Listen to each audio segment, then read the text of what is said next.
characters are stupid. The story is stupid. The voice acting is stupid. The premise is stupid. The world is stupid. Everything about this game is very, very stupid and pointless. But you had so much fun. Here we go! Stay a while and listen.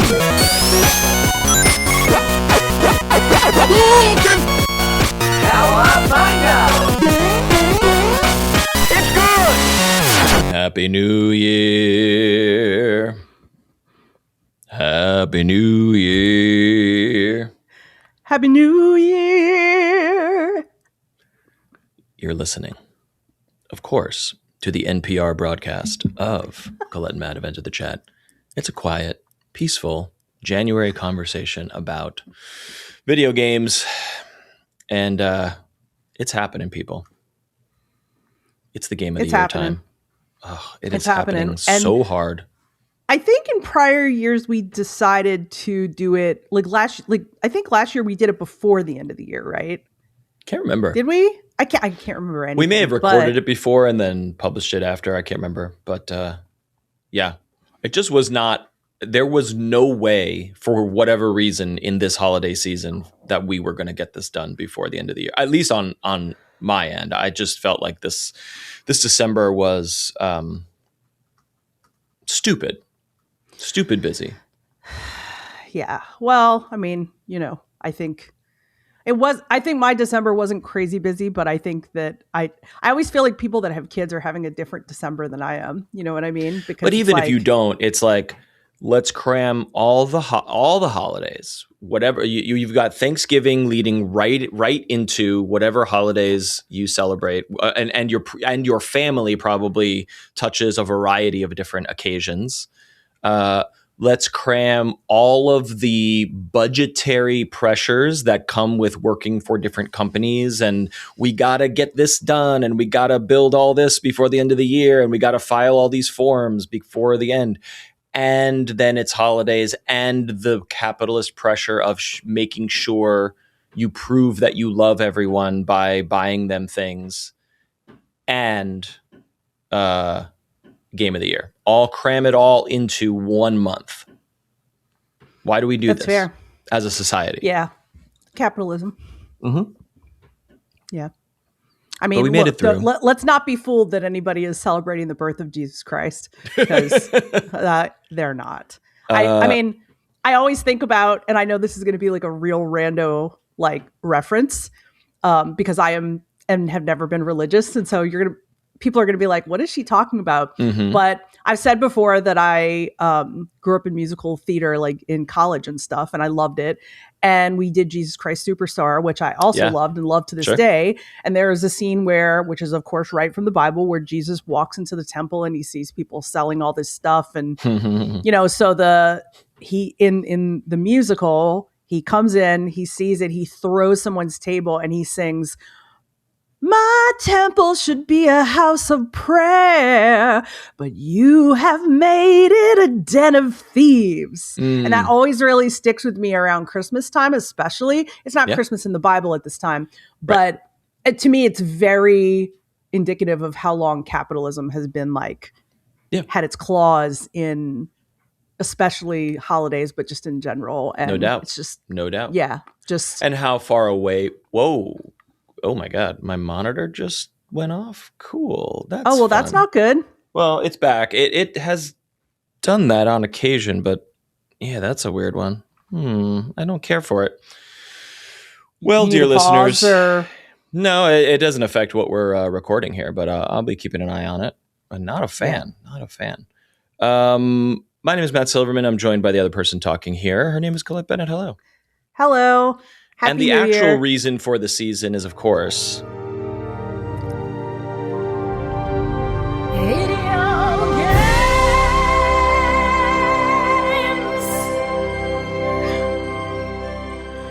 as the sign on my lawn says very clearly, keep video games in Christmas. I love it. I love also that my musical theater training led to that, in fact, that intro right there. 100%. Well used. Well, money well spent. All right. We have a lot of business to attend to. We are doing Game of the Year in 2 parts. This is part 1. We have 5 games of the year, each our personal lists that will go count backwards from 5 to 1, of course. We also have honorable mentions. So we have planned and discussed to say, okay, we're going to give a nod to a few games that we really appreciated this year but didn't make the list. Then we're going to go today through numbers 5 and 4. And then next week, you will get our top 3 list, and that will be that will be the show. And actually, a point of order that we didn't quite iron out that I'm interested in getting your take on or your memory of previous years. If we have overlap, meaning your game 5 is also on my list somewhere. I don't know. What do we want to do with that? Do we want to? That's a good question. I think maybe it would be fun to just be like, oh my God, spoiler, this is also this on my list. And then we talk about it together. Okay. Because I think that's more fun, But I'm worried that if your game 5 is my game 1, then that spoils the future. You know what I mean? Actually, you have a point. Okay, just don't say anything. So don't say anything. Yeah, because you'll talk about it for yourself, and then I'll talk about it for myself if and when. Yeah, and we can always have the dialogue of back and forth about the game when that person reveals. When the person says, "Oh yeah, this was also mine," blah blah blah. So yeah, I think it's fine. All right, let's get into it. We're starting with honorable mentions. So these are not ranked specifically. But I know you have 3.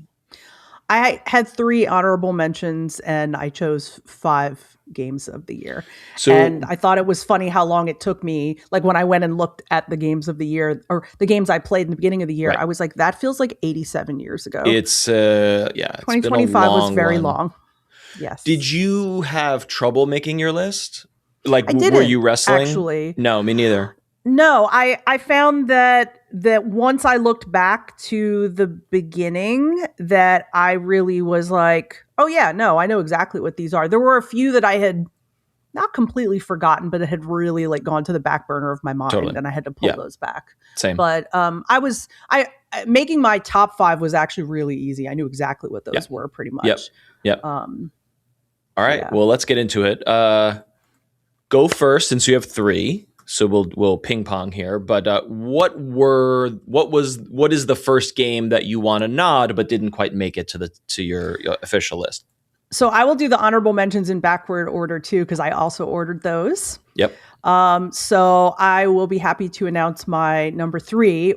If you would like to play, do you want to play the music or is it only for, the music is reserved exclusively for the big ones, the official list. Okay, we can't fuck around with that. These are the bylaws. Okay.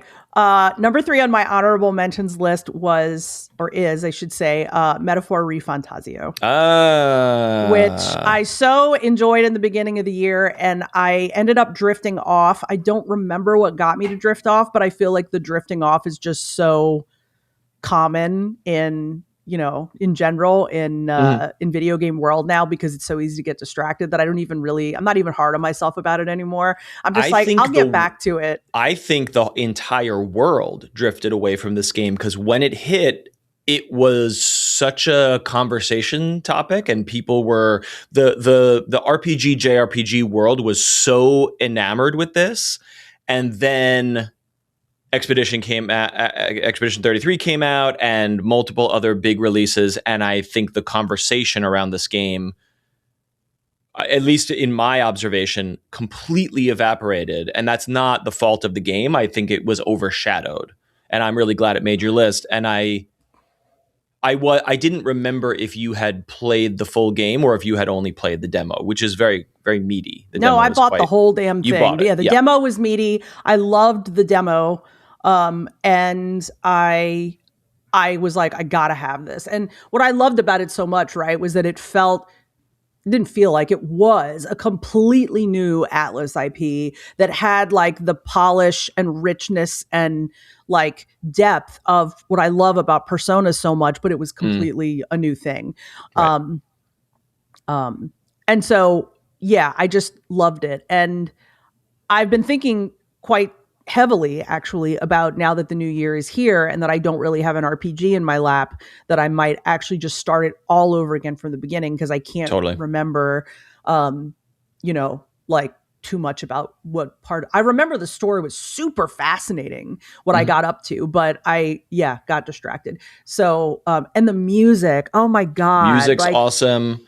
I don't think it got nominations, really. I know. That's just what I'm saying. I feel like it was completely overshadowed in terms of, when I went to go look back at, when I was thinking about the list, and I was like, what am I going to put on my list? And I went back in Steam, because I've really played just on Steam this year. Right. I went back on Steam to look at everything, and I remembered Metaphor really clearly, actually. It didn't slip my mind. It kind of stayed in my mind as like, I really want to go back and play this. And then enough time went by and it was like, I just need to begin it like a new game, right? Yep. But it made me reflect on that it was so superlative, and it just kind of got swallowed up by all these other things that came out during the year. I mean, I was thinking the same thing as well with the Game Awards and with Hades 2. Like when Hades 1 came out, it swept everything. But I feel like even though it did win like a Best Action Game nod, that in a year without Clair Obscur, it would have won a lot more awards. But maybe, maybe you'll talk, I'm sure you'll touch on it at some point here, but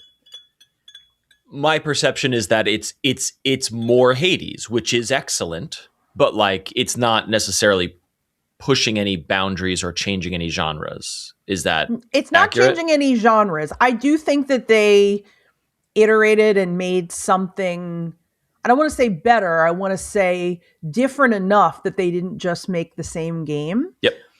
And it deepened the game in a way that I found extremely satisfying.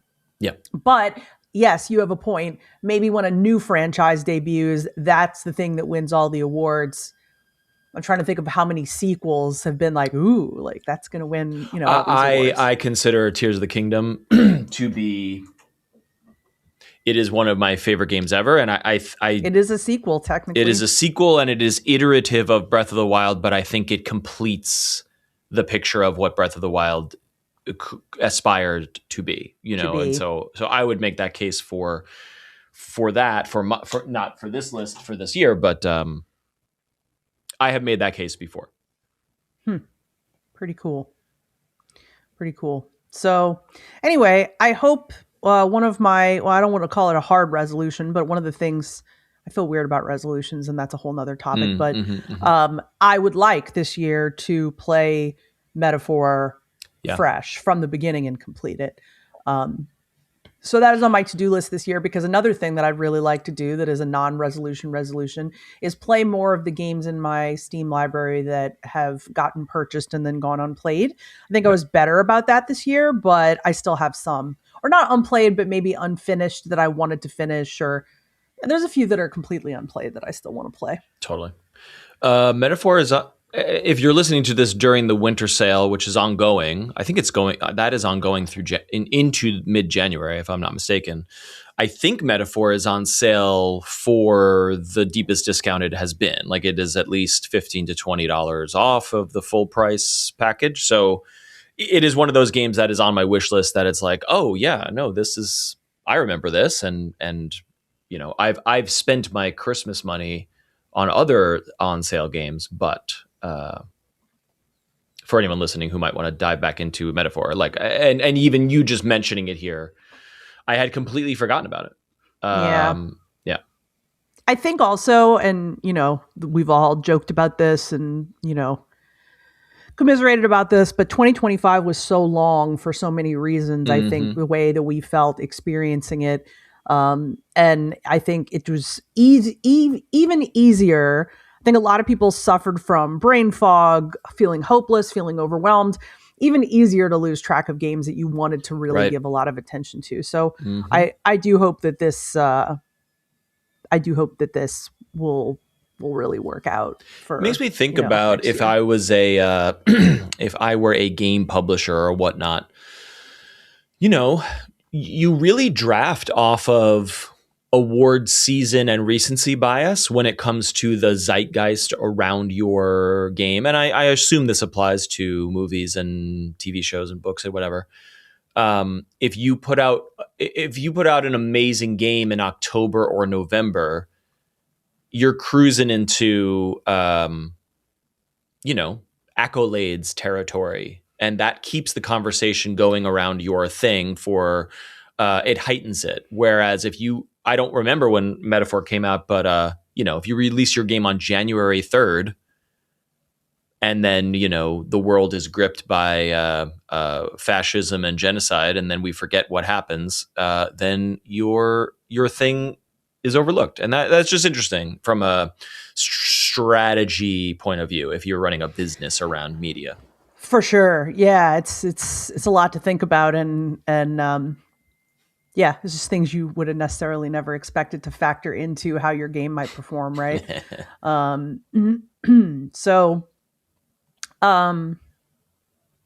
So yeah, so it's on my list. I put it in my honorable mentions. I thought about putting it in my main list, and I concluded that I think I played about 15 hours of it before I walked away, and I did not feel that was enough to put it in my game of the year list, despite loving those 15 hours. Yes. So I will revisit it and see what I think and talk about it on the show.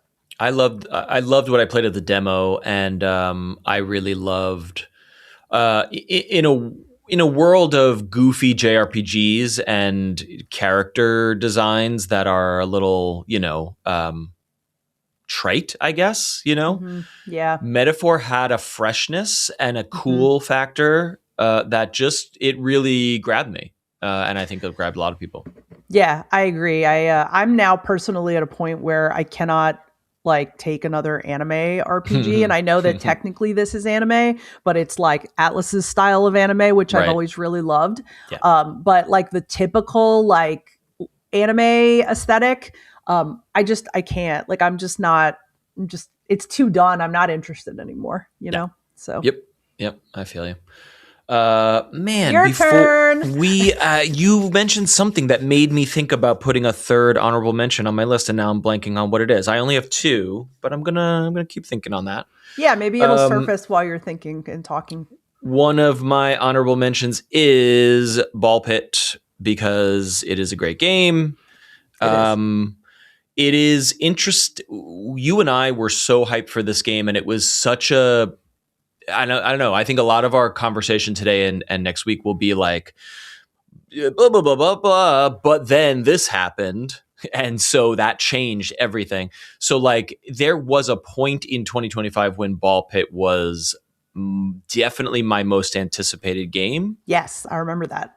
And now, while I still love it, it is merely an honorable mention on the list. And I think that's, I don't know, I'm suddenly realizing that that's very interesting. It is interesting because and this is the most punny thing I could possibly say, but I feel like I also bounced off it. And I think Patrick has actually been playing it, and he played it. He fired it up a while after I got it. So when I started playing it, I unlocked, I think maybe 4 or 5 characters, and there's 20. There's a ton. The rabbit hole goes deep, and I only scratched the surface, which I regret. Same. But I think that I really enjoyed the actual levels in the pit, and that I kind of sort of enjoyed the laying out my land up top. Right. But I don't think that the combo had that effect on me that made me go into hyper focus and stay playing the game. So I think I unlocked maybe 3 of the levels, because I know that after the main level there's a desert level, I think. Yes. And then I think there's an ice level. And I got to the ice area. You got to the ice level. You're making me think of this is not the reason I bounced off of it is because of other games and life, but the thing that makes it great, which is moving back and forth between sort of tactile, not mindless, but flow state killing, and what ends up becoming very dense strategy thinking, because the city building thing starts off obviously very simple, and then as you get further along, you're like, oh man, I really have to think about where I'm putting these things and how I'm activating them. Yeah, I wonder if that combo works for people who are more like strategy game minded versus like Hades, which is like, go kill a bunch of shit until you can't live anymore. Go back to the mirror, or Hades 1, go back to the mirror, get pumped. Correct. Like, you know, go back out, do it again. Like my lizard brain is like, yeah, let's go. And but I am strategy minded, right? But moving between the mindlessness and the, okay, I got to really figure this out now to unlock this and that. I'm now realizing I think that was a bit taxing for my 2025 headspace. All of our 2025 headspace was not the greatest, and I found myself really gravitating toward, I don't need to think too much about this. I need to like sort of feel and touch my way through. And Ball Pit is that until it's not. And that might be part of this. That could be why. And I want to have a quick like offshoot to that thought, which is that I saw a post probably a week ago from Kate Osborne, who you know, Katiosaurus, online. And she's got a book coming out about ADHD, like really excited to read that. But anyway, it was a video about rest and about what we think of as rest. And she talked about and she was talking about comfort show, but my brain translated it as comfort game because I don't do comfort shows that much. Sure. But she basically talked about how if you're watching a new show, no matter how much it might fit things you want or fit things you like, that if you are already completely overwhelmed and emotionally exhausted, which I think a lot of us spent this year that way, that to go to something that you know very, very well and you can autopilot on is truly rest. Whereas to learn brand new systems feels like another thing to do, even if it's pleasant. Correct. And so I wondered a little like, man, like I've gone back to Stardew so many years at wintertime. Like, why am I doing it this time? I feel like I don't have anything new to do, which is not true. And I'll talk about that on another show. But then I thought, but it is very comforting to pick up the game and be like, I know where everything is. I know exactly what to do. Even if I played it vanilla from the beginning and I was like, I'm just going to, okay, it's spring. I'm going to go get my crops. Let's put some turnips down. Like, I know what to do and no extra brain power is expended. And so then I thought, well, what if I played a really simple phone game, like a puzzle game or something? And so I got like a real simple, like cat themed puzzle game. And even though it is kind of new, something new, it's also like so basic that it's like, it's very mindless. You're just solving, going to the next level, going to the next level, skipping an ad, going to the next level.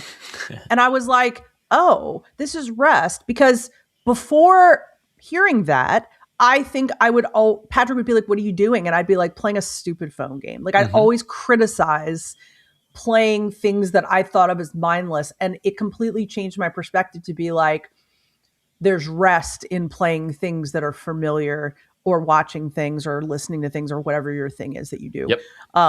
So this makes perfect sense to me, especially dovetailing into that conversation of your brain just didn't want to go between those two. I think that framework is perfect. I think she nailed it and I agree with it. And it has been interesting in this year where I am desperately craving new games and I am looking for new experiences through games. Yeah. But in trying to find them, I have multiple times been like, I want to do this. I just can't learn a new thing right now. I can't do it tonight. Yeah. And I think what she's saying about that is exactly that.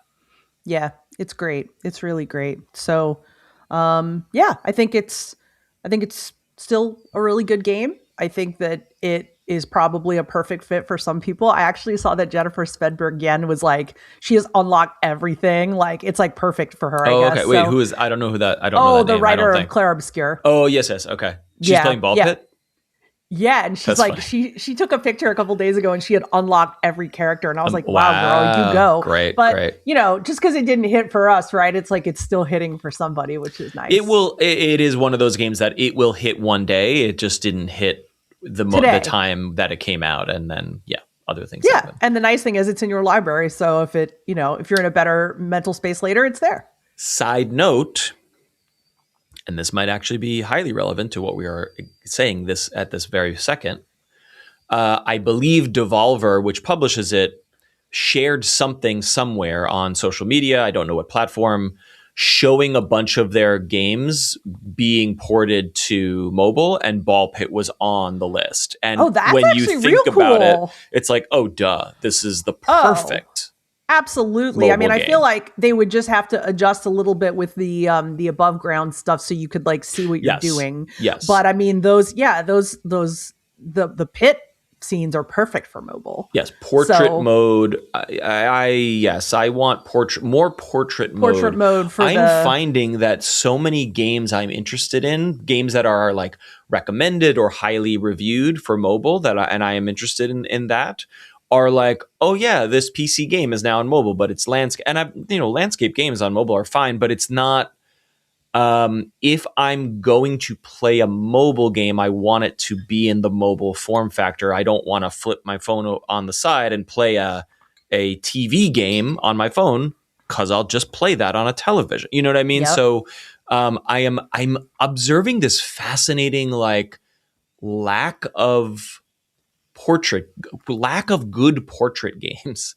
And it's just an interesting thing. I think we're at an interesting inflection point with mobile, because as we've covered extensively on this show, so many PC and console games are being mobilized, and that's the convergence is happening. I think it's very cool. Yeah. But it's not what I'm looking for in that form factor at this time. I'm curious, super curious, because I just like watching this stuff to see when the official stats come out of how many people, what the percentage was of people playing mobile in 2025, because in 2024 it had already risen to 50% of people were playing on mobile, and I'm sure that number will probably be higher. So you and I are not really big mobile players, so I find it interesting to kind of peer in from the outside, and be like, oh wow, like this is more people are choosing this than console, and it could be that this year. I would happily console be a or mobile. PC.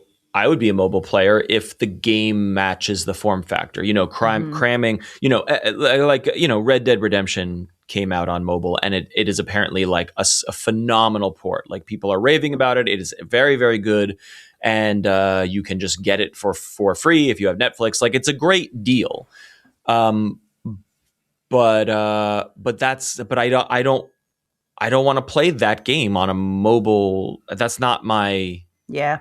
I'm impressed by it, and I respect what it is, but I don't want to play it there. And that's just interesting to me. But I would play 100 hours of a mobile first game where the interface and the UI, the tactileness of it is built for mobile, So yeah, for sure. I think about that quite a bit.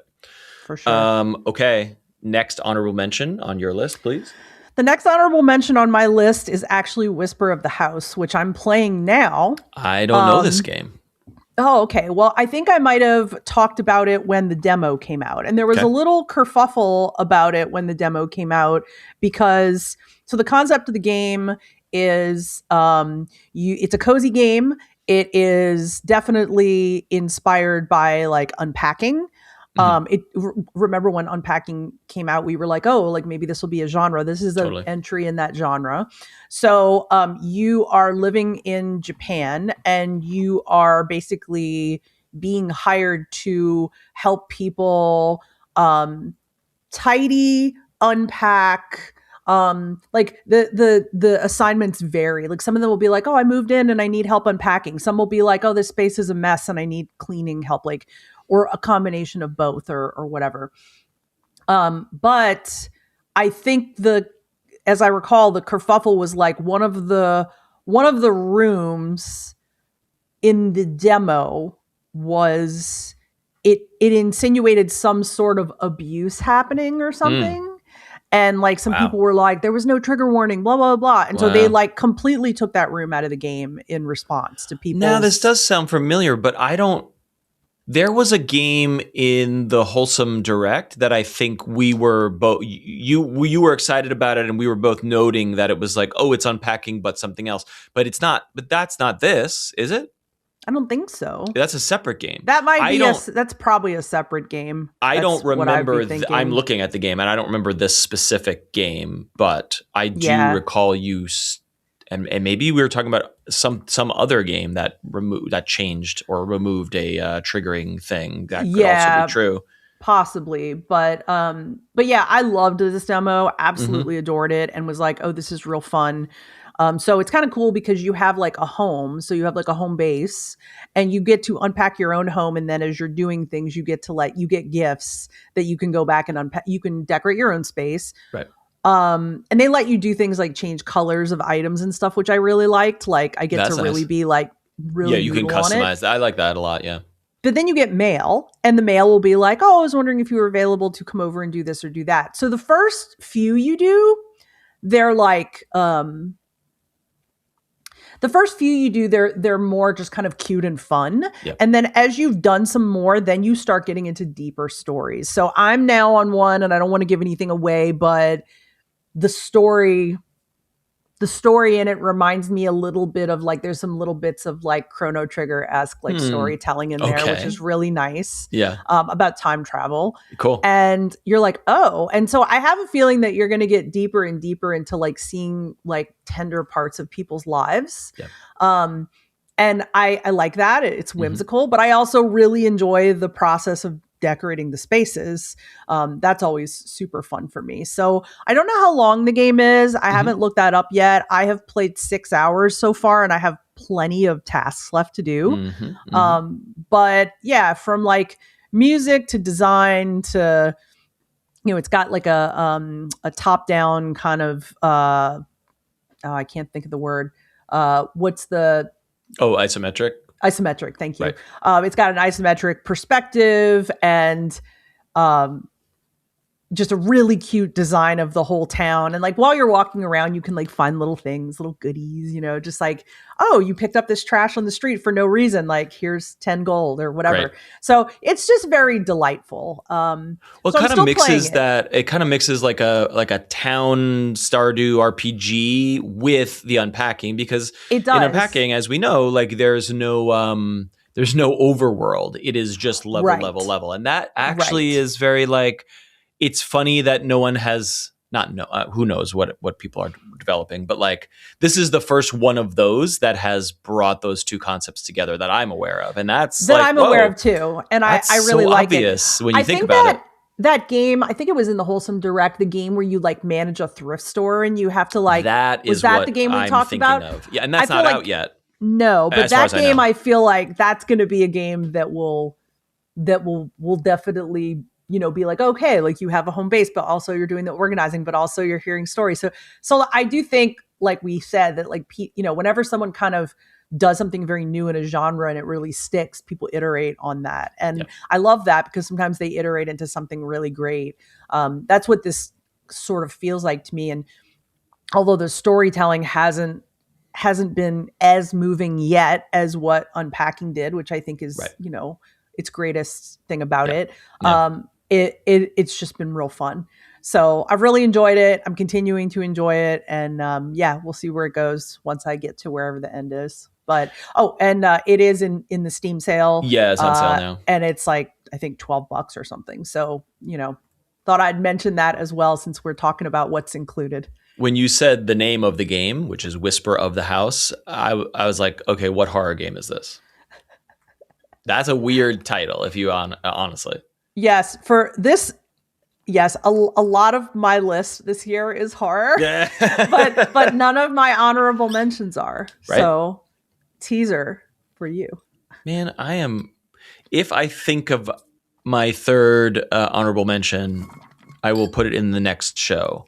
Listeners, we had some technical difficulties, so we kind of stop-started this morning, and now I'm totally blanking on whatever else I was going to add here. But my last question mark honorable mention for today, as far as I can remember, is Megabonk, which certainly falls into the same not category, but it is adjacent to the ball pits of the world, where and Megabonk is truly. It is obviously, as we've discussed at length, it is in the mold of Vampire Survivors and all of its clones, but it is 3D, and it is. I think it's just very, very well done and very, very fun. And unlike Ball Pit, there is very little to think about in between runs. You are, like Vampire Survivors, you are simply saying, I want to unlock this character, therefore I am taking this dude in to kill this many enemies in order to unlock the thing. You're not building systems, you're not planning villages, you're not putting tiles in any strategic order. You are just going on the next run. You're just going back in and bonking. And there, as I've said in a variety of contexts, I think that Megabonk gives you much more agency and is much more exciting and fun to play while still being mindless. Yeah. And so it walks that line perfectly, in my opinion. And I think it is better than Vampire Survivors in that regard. No disrespect to Vampire Survivors. We know it and love it. It in its way, it birthed the genre, though it's not, I'm sure there were things that came before it. Vampire Survivors walked so that Megabonk could run, in my opinion. And haven't there been some updates, by the way, to Megabonk? I believe so. Yes, recently? It is still installed on my Steam Deck, and I was updating another game recently, and then it was like downloading a Megabonk update. I'm like, okay, great. I'll certainly be looking at that later. Yeah, I saw he did a spooky update on December 14th, which is the spookiest season, of course. Right. New map, new character, new weapon, new items, new enemies and bosses, new achievements. So a lot of stuff, actually. So it might be a fun time to go revisit it. And not to be repetitive, but it is in the Steam sale for $7.50. Yeah, it's super cheap. Yeah, and you're reminding me just in saying that like truly the boss mechanics there is just more. It is just more engaging and more dynamic in my than Vampire Survivors. Vampire Survivors is kind of like I don't want to. Vampire Survivors has so much depth, obviously, but it's kind of like, at least in the early to mid game, it's kind of like the boss is like, you can't do enough damage, so you're dead instantly, and that's the boss battle, and then you're unlocking and unpacking other things to figure out what's next for that. Whereas Megabonk is like, there's not a souls aspect to it, but like there are some facets of the boss things that have time pressure and damage pressure, or whatever we want to call it, DPS, where you are like, oh man, I have a shot at this and I could actually pull this off if I am good enough, and maybe I fail, but then you sort of see a path forward of like, if I can just level this up, or if I can unlock the boss a little bit faster and give myself a little more time to do it, I can overcome this challenge and unlock the next thing. And that I found to be very compelling with Megabonk. For sure. Yeah, I haven't revisited it in a while. I should. And I think I actually may, considering that this update has happened, because I had a lot of fun with it as well. It did not make my honorable mention list, but I did. So what is your third and final honorable mention, at least for this conversation today? My third and final honorable mention is Minami Lane, which was published earlier this year by, it was one of the first games to be published by Wholesome Games, which they've moved into publishing in the last year. And there was a really nice update from them about that, and about how much money they raised they raised $50,000. With that bundle that they came up with, and that was for ACLU. ACLU, great, yeah, $50,000. So I was like, that's awesome, fucking amazing. Hell yeah! So I love that. But yeah. So this game came out earlier. Let's see, when did it come? Actually, I just realized that it came out in 2024. So it's technically not a game that came out in 2025. You are disqualified from the rest of this show. Shit, I could have sworn this came out but it didn't. Oh man. Was it in early access? Did it come out in 1.0 in 2025? I don't remember. Whoops.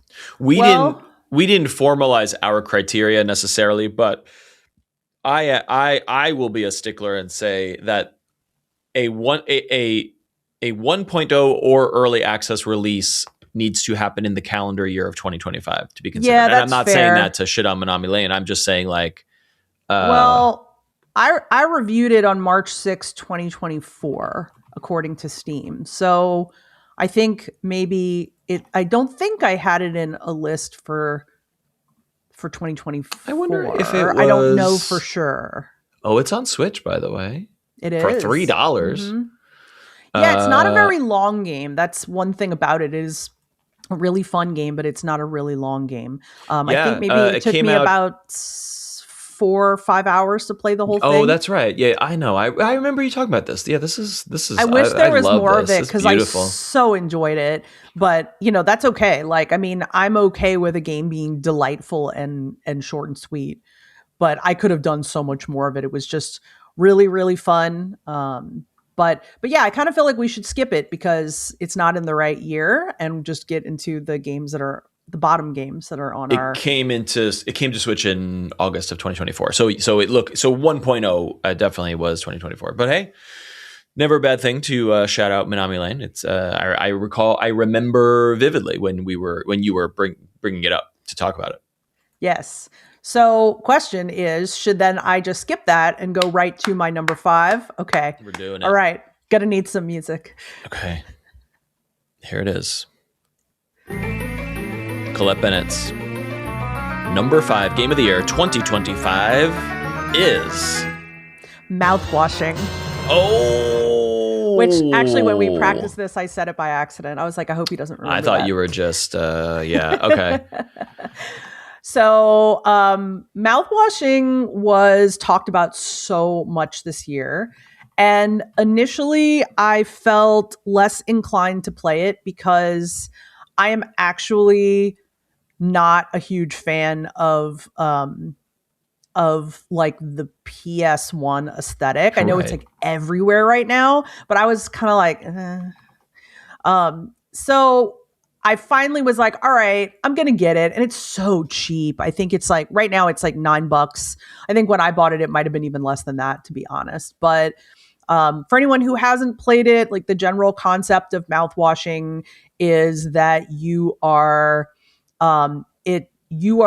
following the path of a crew on a shipwrecked space freighter, and they're all dying. Right. And you have to kind of unravel what led to this situation. Like when you walk into it, the captain is like, has been badly injured and is like laying in a bed, like where you have to go see him and he's just like all burned up and stuff. And then you kind of have to, your character has to kind of go around and talk to all the people and the different levels of like how things change as you go, happen throughout the course of the game. But this game I have watched some fucking amazing videos talking about the story of this game. Okay. The storytelling is incredible, and it makes me so happy that I got past the PS1 graphics aversion that I mostly have, and actually got deep into it. I think they treat that aesthetic with reverence, and they do a style. I mean, this is not necessarily my kind of game, but I think it looks really cool.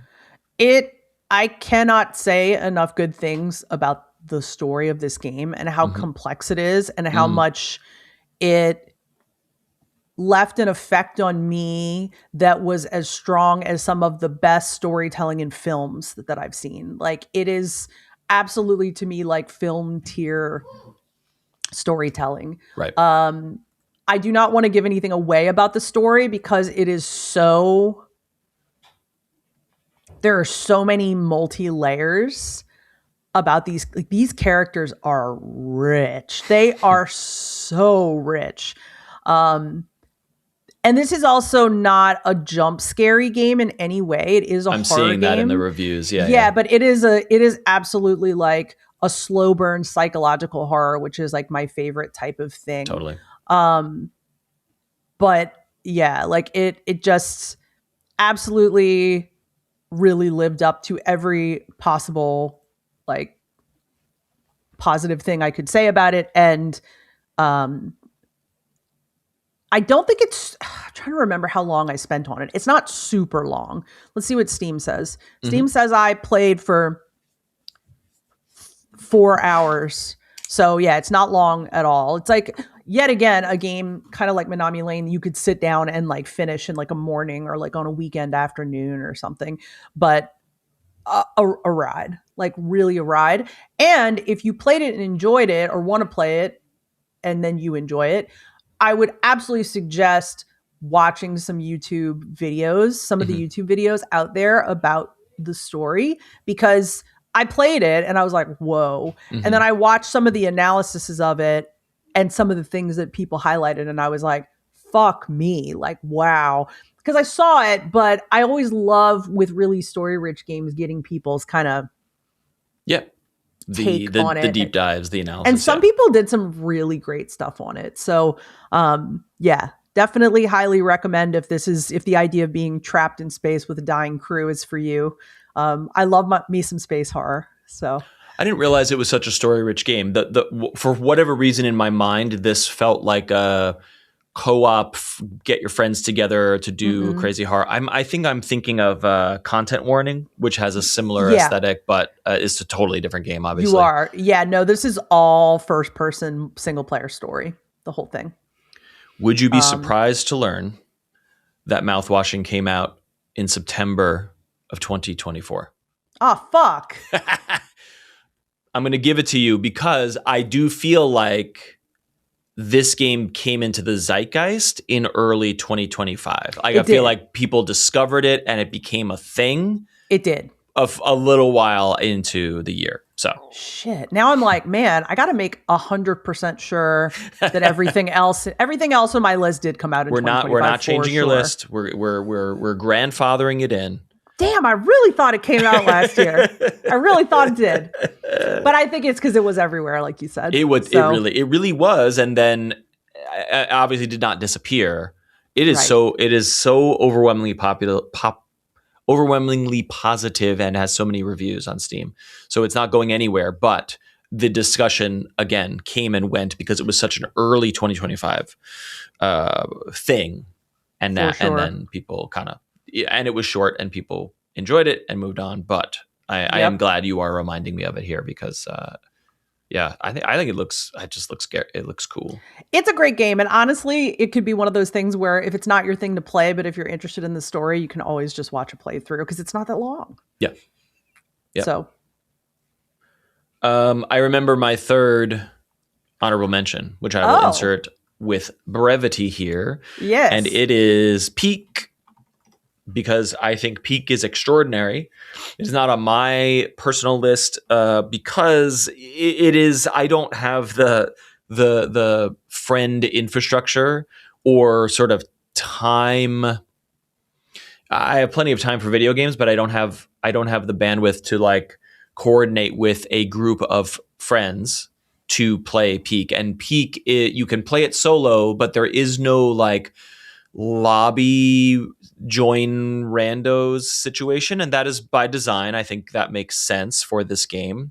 So Peak does not fit into my gaming lifestyle, but it is an extraordinary game because it is just so full of emergent play, and I really love the idea that hey world, there is one mountain for today, January 1st. and everyone who loves this game is trying to conquer it in their own way. Right. And there are so many situations in that game where it's like, oh my God, there is no way I can get up there. Yeah. I am so screwed. And then you're like, well, if I put this here and I do have this thing, and maybe I could fall down to that ledge, which will get me up to that place. And then suddenly you're like, whoa, I can do this. And I think the true magic of the game is when you are having that conversation with your friends, obviously. Yeah. And I think that is so, so cool and so, so special. I did play it a little bit with our friend Sky and his friends from his Discord and had a wonderful time doing that. You know, they play every Friday. They night, play right? all the time. And every I Friday. just, We've always been invited and I've never made it. I love it. I loved my time with them. But I have so many other goals and plans in other games that like playing regularly in this game doesn't fit into my life. But I really, this was so close to being on my list, but I couldn't quite justify it because I'm like, I'm not playing it enough to really call it mine. But I did want to say how wonderful it is. And I respect the hell out of it. I think it's so cool. That's awesome. That's awesome. I'm glad you remembered. Now, the next question is, me too. Do you want to do your number 5 on your, do your number 5 on your list? It's time. Here it is. And number 5 on Matt's list is... It's Wildgate. Wildgate spaceships. I remember this. I remember when you started playing this. This is a tragic story. And I want to shout out this game and put it on the list because it is absolutely one of my favorite games from 2025. And I am really rooting for this team and this game. I don't know that they're going to make it. And I don't want to be doom and gloom. I don't want to shit on the game because they are doing so much right. But the game is not doing well. And I'm really bummed by that. And I've spent a good amount of time thinking about why it is not succeeding. And I do think I know a lot of the reasons. I'll back up. I'll say I know the reasons why I'm not coming back to it. And I think that's harming the game. So to refresh very briefly, Wildgate is a match-based PvP, but also PvE spaceship crew game. You load in, you can play with friends, of course, and you can be on voice chat, or you can load in with random players. And you are a crew of 4, I believe, typically on a spaceship, and you are competing to find an artifact on a map with 3 to 4 other spaceships. So it's 4-person crew versus 4-person crew versus 4-person crew versus 4-person crew. I'm making a little note here so I can put some footage on the screen. And it has often been described as Sea of Thieves in space, which is the description of my perfect emergent PvP game. Yeah. But I actually wish it was more like Sea of Thieves in space, and I think it is not quite that, and that might be one of the reasons it's suffering. When the game came out and when it was popular, it was /is so much fun. I've talked about this before, played a variety of crew-based spaceship games, because I love the idea of working together with other players, like Deep Rock Galactic, like Helldivers, where we are all in this together and we are all playing different roles and have different loadouts, in this case, different characters and loadouts, in order to, hey, you're going to pilot the ship. I'm going to go grab resources. You're going to repair the hull. You're going to, supercharge the engines so that we can all work together to complete our mission and stave off enemies. And even when you fail, the matches were so fun. And I've played other Spaceship Crew games like Void Crew and Jump Space, which was previously Jump Ship. And they're all doing their own things in different ways. But Wildgate, when Wildgate finally came out as a playtest, I was like, oh my God, this is the one that is the most polished. It is the most... I liked playing it the most out of all of those games. All those other games felt janky to me, and I really wanted to like Void Crew, and I just found it to be flat, and the way it played with the controller was just felt bad across the board. Whereas Wildgate was like, yes, this is a console action game that does. I never felt like I was not knowing what to do. Every time you fail, you're like, well, that's the reason, because I didn't put this over here, or I didn't repair this thing, or I didn't get this item, whatever. Wildgate is so well made. The reason I think it is struggling is because it is a live service game, and the meta progression is not rewarding. And I think there's two reasons for that. One is I want to the base layer of the game is you are unlocking new tools and weapons, almost in a battle pass style. So that is fun to an extent, but I found I fell into a play style 20, 30 hours into the game, and there was nothing else to unlock that was relevant to my playstyle. I was like, I like this gun, I like this repair droid, and I like this character. That's who I'm going to be. And the rest of the unlocking path was kind of like, I don't really care about this grenade. So cool, I unlocked it, whatever. And then secondarily, what's the number one thing in a live service game that you want to do? Look cool.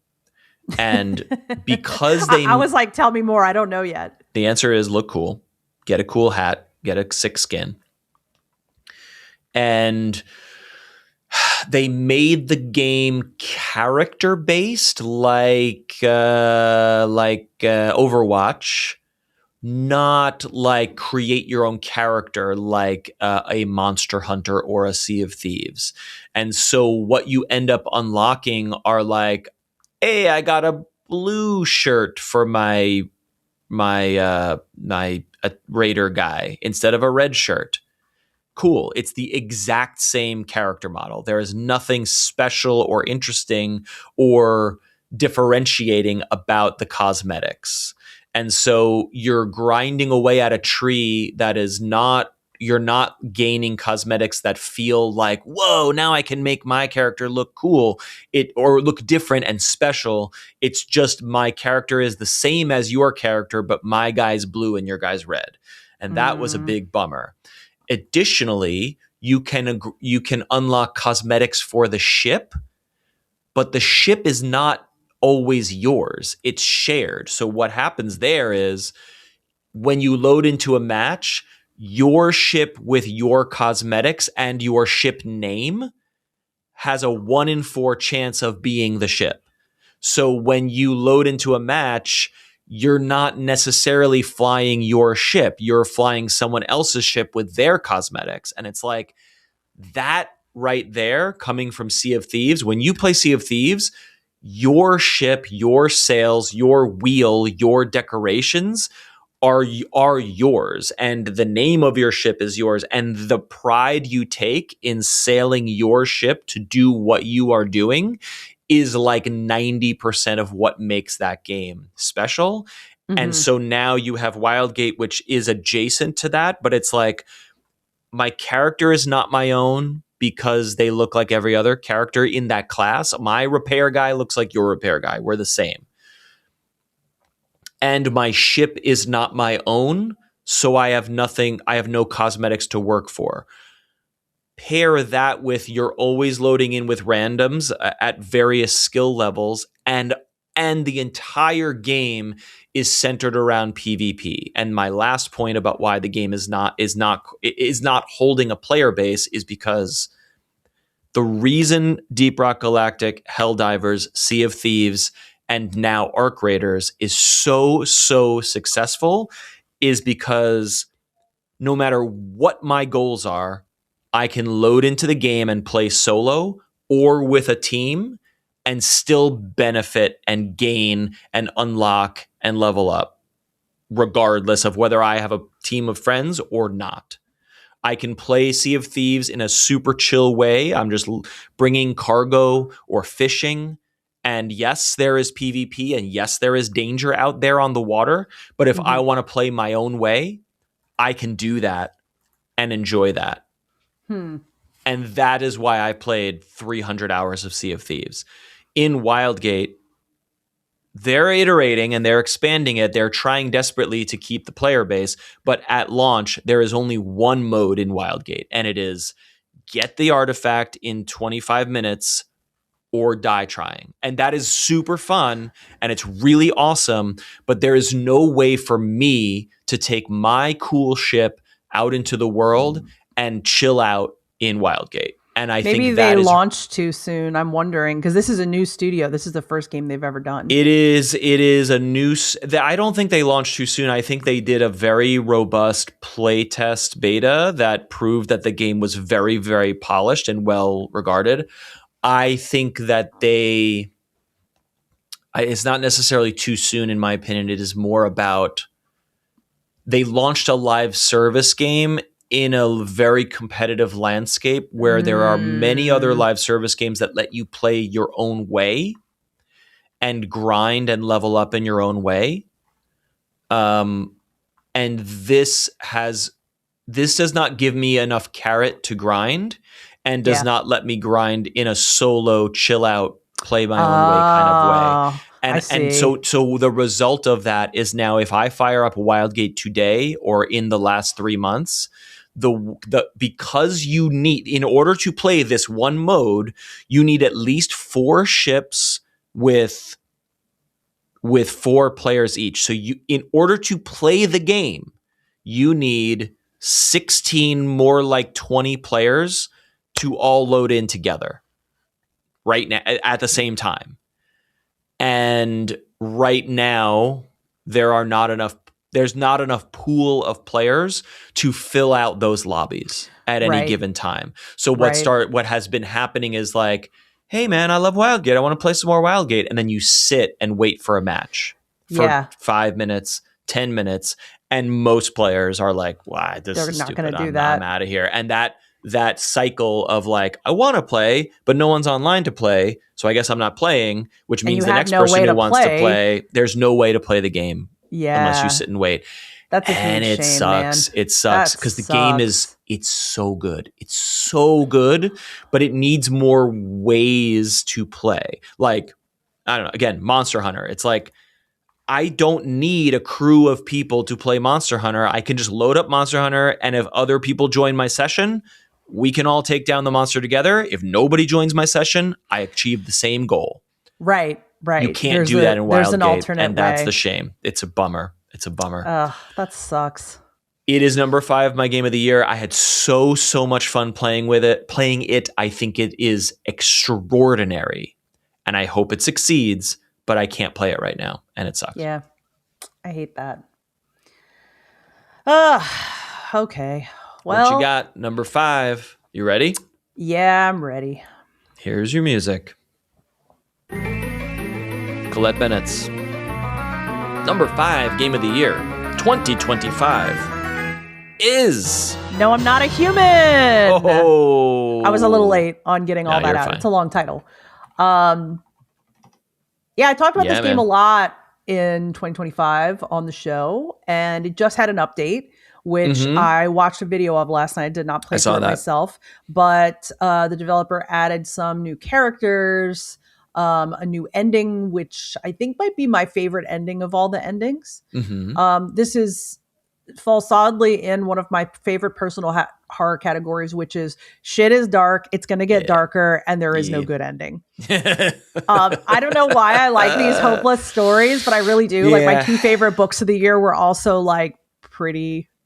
One of them was completely hopeless. The other one was like mostly hopeless, and then there was kind of a nice breakthrough. Okay. But this game is bleak, and it just gets bleaker throughout the path of the game. So for anybody who is not familiar with it, or has never listened to our show for some reason, there has been an event where the sun has become too hot and you can no longer go outside during the day. I forgot that was the premise. Yeah. Yeah, it's a great premise because it feels, once again, like so close to possibility, right?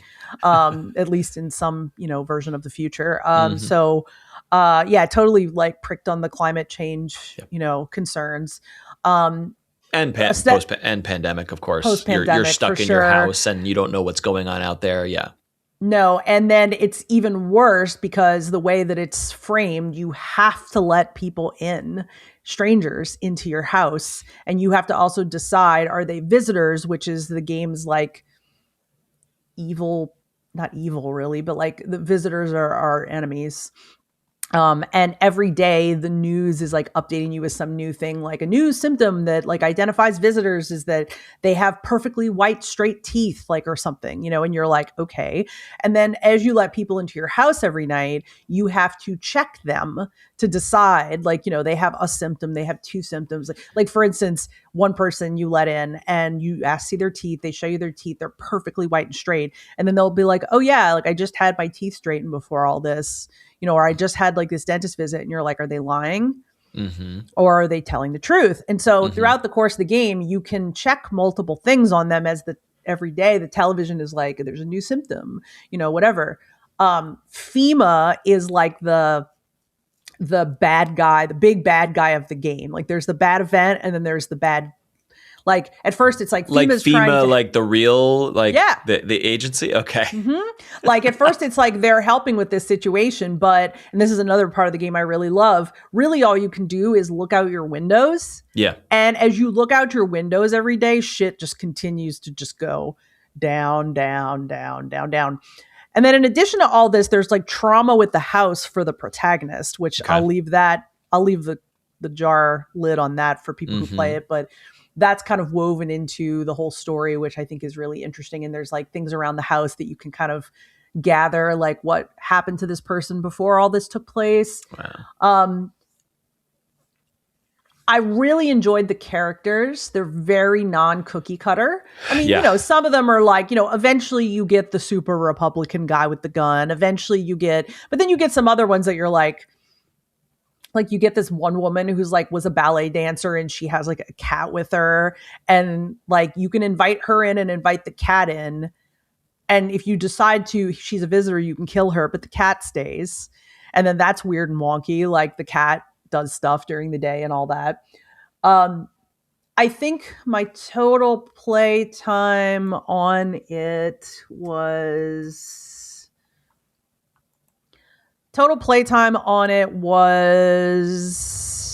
3 hours. However, I think that's very short because there are quite a few different endings you can get. Right. And I'm so glad that after I finished my first playthrough, that I went and watched some video content from favorite horror streamers on this, because their playthroughs were wildly different than mine. Like mine kind of cut off at a certain point. I think it was maybe like 10 days into the cycle or whatever. But one person I watched got up to like 21 or 22 days. They kind of got to the full end of the arc, because of course you can like invite the wrong person in or say the wrong thing to the wrong person, and they also can try to kill you. Right. Were you satisfied with the ending you got? And can you like save scum, or is it more like if you die or get a bad ending, can you like roll back, or is it more like a commitment? I mean, there's ways to save. So yes, I think you can. I didn't try, but the ending I got it felt like a choose your own adventure game where I had like chosen the wrong thing and I went, fuck, and then I was like, well, do I want to start over again or do I want to watch a playthrough? And there's this one guy who I really like, Manly Badass Hero is his name.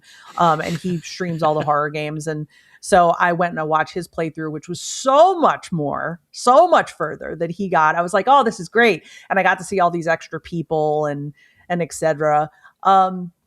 Yeah, it's weird because you would think like, man, this is like the bleakest game, right? Like, because when I played it, and I think I talked about this on the show, I had a mix of like fascinating, but also don't know if I want to play it again because it's so bleak. So it was really effective. And then I found myself thinking about it.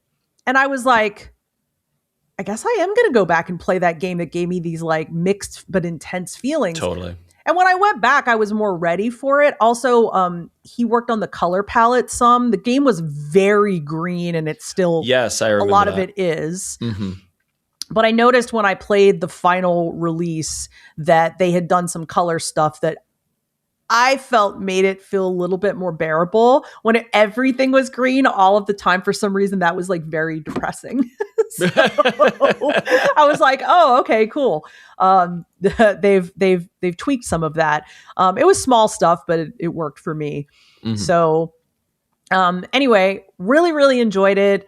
Really looking forward to Trios Gaz, the developer, is working on a new game, which I just played the playtest for, called Lost in the Roots. Great. I will talk about that maybe in like an episode when we're not talking about Game of the Year. Yep. But really stood out to me as a horror fan, really stood out to me in terms of storytelling. It's definitely not deep on the level that like, a mouthwashing is deep, but I also think that it posits some really interesting questions about end of the world stuff that I really have never seen done in the way it was done. That's great. And I liked that because I know that our media, like the people are pretty obsessed with the idea of like post-apocalypse and end of the world in our media, especially in movies. But I feel like it's not that creative anymore. It's like, oh, it's zombies, or, oh, it's this and that. And so to me, this was a really creative one that like struck the nerve of like, yeah, one day the sun will become too hot and like we'll have a real problem with that on Earth. So it felt believable, I guess, which made it hit for me. So, and last note, it is like every other game I feel like we've mentioned here in the Steam sale. It's on sale for $12.74. It's very worth it. It's not, once again, this is seeming to be a trend with my games, not a long game, but a lot of really fascinating game. Mm-hmm. Mm-hmm. Yeah. So all right, love it. There's been a lot of games this year, and so like when the minute you said it, I was like, oh right, of course, but I did not expect this to be on the list because I just wouldn't have thought of it. It's great. It's great. Yeah, it was definitely, when I was making my list, I was like, oh yeah, I think I really want that on there. But great. Yeah, I personally, as much as like, yes, there are big games that I want to hear and I know they're going to be on people's lists, but I like hearing about games sometimes on people's lists that I either haven't heard of or that I would never expect, because then that makes me want to go check those games out. Yep, same. So that's what we're here to do. All right. So those are your 5 and 4. Yes. I'm going to give you my 4, and then we're going to get out of here, and we'll conclude next week. Yes. Man, this because of technical challenges, I am very hungry right now. It is later than we thought, so I will be brief. There's not a ton to say about this game. And Matt's number 4 game of the year is Donkey Kong Bonanza. That makes total sense. You really loved this game. It's just great. It is just, I think it's a really astounding achievement in like game engine-ness. I don't know how else to put that. I'm not a developer, but like it is like to make a world that is almost 100% destructible, and that's the whole game, is like astounding to me on a technical level. And then in addition to that, it is just absolutely brimming with the clockwork perfection that is a Nintendo platformer. Yeah. Which again, that is not my jam, but the platformers that I make an exception for are Nintendo. Super Mario Brothers, perhaps you've heard of them. And that's really it. So this being the Mario Odyssey of Donkey Kong, it just hit everything right. The characters are stupid, the story is stupid, the voice acting is stupid, the premise is stupid, the world is stupid. Everything about this game is very, very stupid and pointless. but you had so much fun anyway. But actually touching and playing and punching and feeling the difference between punching through dirt and punching through brick, and then gaining abilities that let you push and punch and mold and pull and push materials faster or with more force. Like this game, what I'm crystallizing here is that Donkey Kong Bonanza is a big fucking bucket of Play-Doh, and Nintendo's just like, go crazy, man, do whatever you want. And that is really cool to me. I like that. Yeah, that's super fun. I don't think there's anything else I can add to this. That's fine. Doesn't have to be long. Love it. All right. Well, that's where we'll stop for now, and then we'll pick up on the top 3 for Stay next week's tuned episode. for the thrilling conclusion of our game of the year. So, in the meantime, we're talking about your games of the year in our Discord, and sharing lots of pictures of dogs and cats, pictures of food, pictures of travel, all the things that you are doing over this holiday break. We hope that you're not podcasting and working right now. We hope that you're loafing on the couch, mega bonking or something right now while listening to this.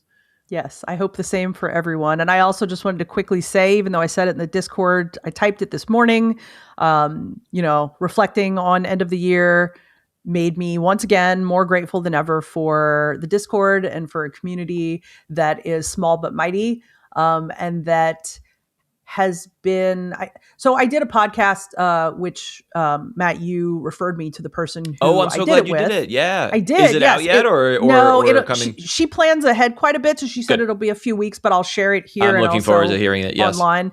But it was the podcast that I did it's hosted by an ADHD therapist, and she and I talked a lot about my time in games over the years and what my experiences have been. And we talked a lot about the issue of entering male dominated spaces and feeling unsafe in them as a woman. Mm-hmm. And it really just made me reflect a lot on how I do not to this day feel really safe in general gaming communities. Yeah. I read Reddit, but I don't really interact in the gaming communities there a lot. Mm-hmm. I used to interact on Twitter, but I don't use it anymore because of Elon owning it. Mm-hmm. So I don't really have general gaming spaces to live in anymore. Our Discord is it for me. Yeah. And it is such a positive and wonderful space. And I'm just really grateful to all the people that choose to be in it and participate every day. So for those of you listening, thank you. And if anybody is listening that is not in it, it is a fantastic community. Cannot recommend it enough if you want a safe space to be in that is drama-free, where people do not shit all over you when you talk about games or things that you care about. Cosign with extreme prejudice, of course. And, we've talked about it before. As the internet crumbles under the weight of algorithmic content, which is so destructive to community and humanness, having just a chat room where human beings talk about things that they care about. Yeah. What a concept, internet. What a shocking and revelatory concept. And I couldn't agree with you more that I have stopped using algorithmic social media to connect with humans and almost exclusively use Discord. Reddit is still a good and positive place if you know where to look. Right. And always has been, in my opinion, though as a white man, I've, enjoyed the privilege of being in certain spaces that others may not feel as comfortable in. But the nice thing is that Reddit is not you don't really have to identify your sex on Reddit. So that's a big plus about it. And you can choose which communities to be a part of, exactly like Discord. It is millions of communities that you can choose. It is not a fucking fire hose of algorithmic bullshit the way everything else has become. So let's try to keep it that way. Yeah. Best we can. The link to our Discord is in the show notes and the video description, however you are consuming this. And we will see you and talk to you in a week's time with our top 3. For now, please remember to be kind and rewind your podcasts after listening, and we will talk with you in 1 week's time. Happy New Year.